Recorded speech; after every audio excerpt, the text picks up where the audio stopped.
Olá, meu povo, graça e paz do Senhor seja com você, com toda a tua família.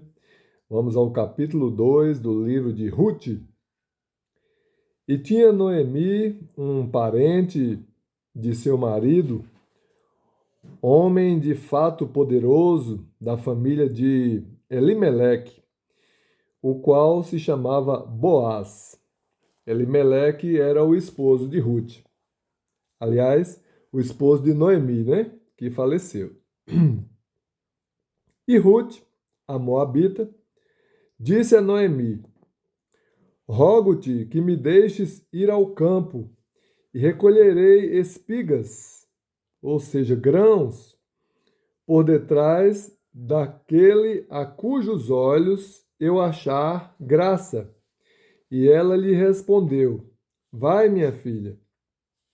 Foi, pois, Ruth, e chegando, espigou no campo por detrás dos colhedores.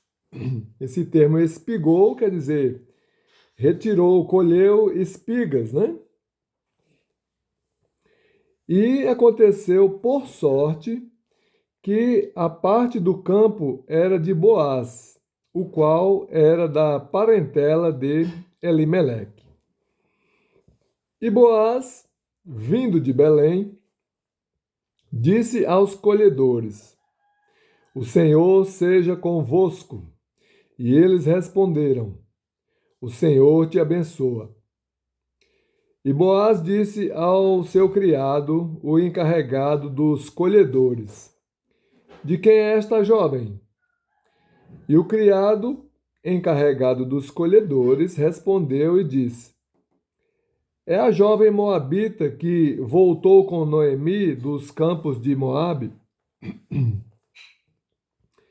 E disse-me ela: Rogo-te que me deixes recolher e ajuntar as espigas entre os feixes, depois dos colhedores. E assim ela veio e está aqui desde amanhã até agora, a não ser um pouco que se esteve em casa, sentada. Em casa quer dizer ali naquela, vamos supor, naquela choupana, né, que eles montavam perto da lavoura para descansar um pouco. Então Boaz disse a Ruth: Ouça, minha filha, não vás colher espigas em outro campo, nem passes daqui, mas aqui estarás com as minhas servas. Esteja atenta ao campo que cegarem e seguirás elas, porque eu mandei aos jovens que não te toquem. E se tiveres sede, vá aos vasos e beba da água que os jovens tirarem.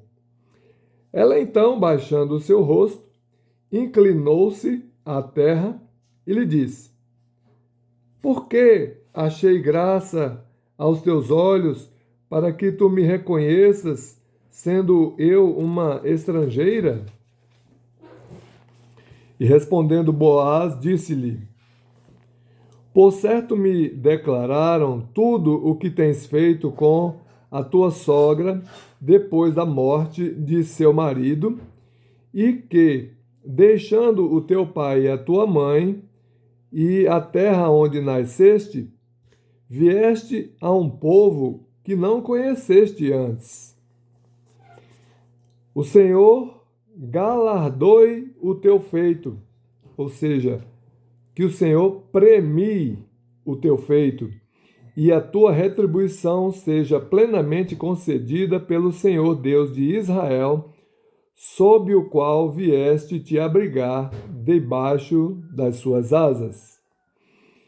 E ela disse: Meu Senhor, achei eu graça diante de teus olhos, porque me consolaste e porque falaste ao coração de tua serva, não sendo eu como uma das tuas criadas. E na hora de comer, Boaz lhe disse: Aproxima-te aqui e come do pão e molha o teu bocado no vinagre. E se assentou ela junto aos colhedores, e ele lhe deu pão de cevada, e ela comeu até que se saciou, e ainda lhe sobrou. E levantando-se logo para espigar, Boaz ordenou aos seus criados, dizendo: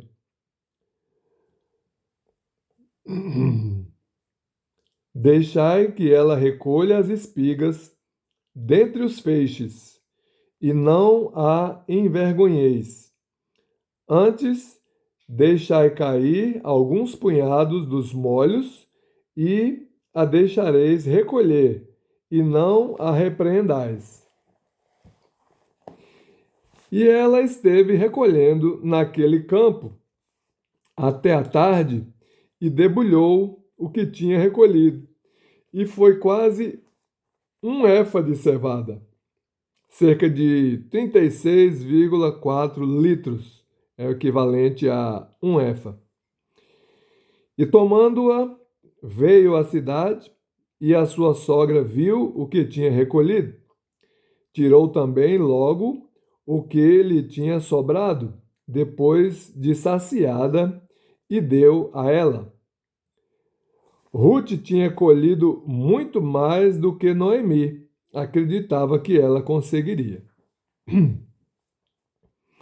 E Ruth deu a Noemi o que sobrou da refeição que ela fez lá na beira da lavoura.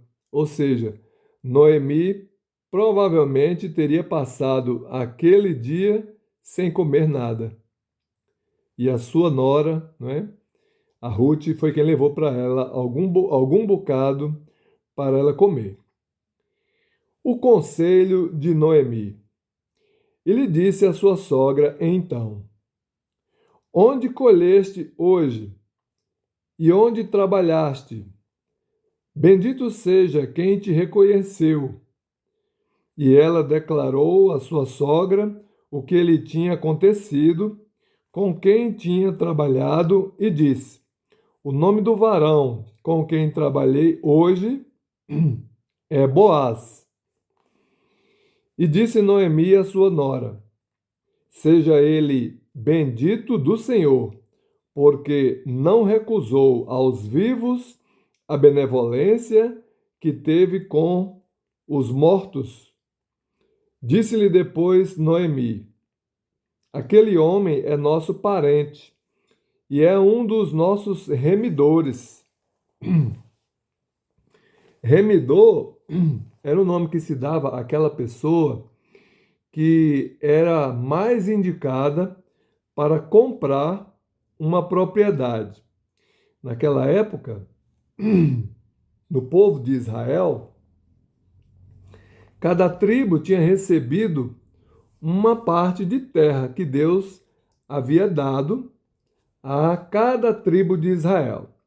Então, por exemplo, na tribo de Judá, se eu queria, por exemplo, vender um pedaço da minha terra, eu não podia vender a minha terra para alguém que fosse de outra tribo. Eu tinha que vender para alguém da mesma tribo que eu, para que não houvesse mistura, assim, de terras e tribos.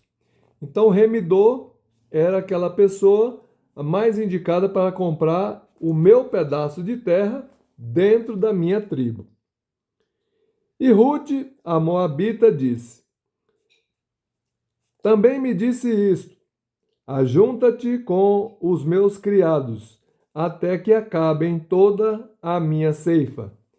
Então Ruth falou para Noemi aquilo que Boaz havia falado para ela, para que ela ficasse junto com os criados empregados de Boaz até que acabasse a colheita, né? E Noemi respondeu a Ruth, sua nora: Melhor é, minha filha, que saias com as criadas dele, para que não te encontrem em outro campo. Esteve, pois, ela colhendo junto com as criadas de Boaz, até que a ceifa das cevadas dos trigos se acabou, mas habitou com a sua sogra. Então, essa foi a parte, né, em que Ruth foi ali para aquela colheita, né? Colheita de cevada, colheita de trigo, e como elas não tinham ninguém que pudesse dar alimento para elas, né? Porque Noemi teria perdido o marido, Ruth também. Então, as viúvas, elas eram assim muito carentes, né? Então, não tinha nenhum homem na família para poder trazer o sustento para dentro de casa, e Ruth foi atrás daquela lavoura, né, que o pessoal estava colhendo ali, trigo e cevada. E não por acaso, né, porque Deus sempre providencia as coisas para aqueles que são tementes a Ele. Ela foi colher exatamente na terra de alguém que era parente de sua sogra, né, no caso, por parte do marido. Boaz era parente de Elimeleque. Ok? Então, foi assim que Ruth conheceu Boaz. Depois nós vamos ver que ela acaba se casando com Boaz. Que Deus abençoe você e toda a tua família.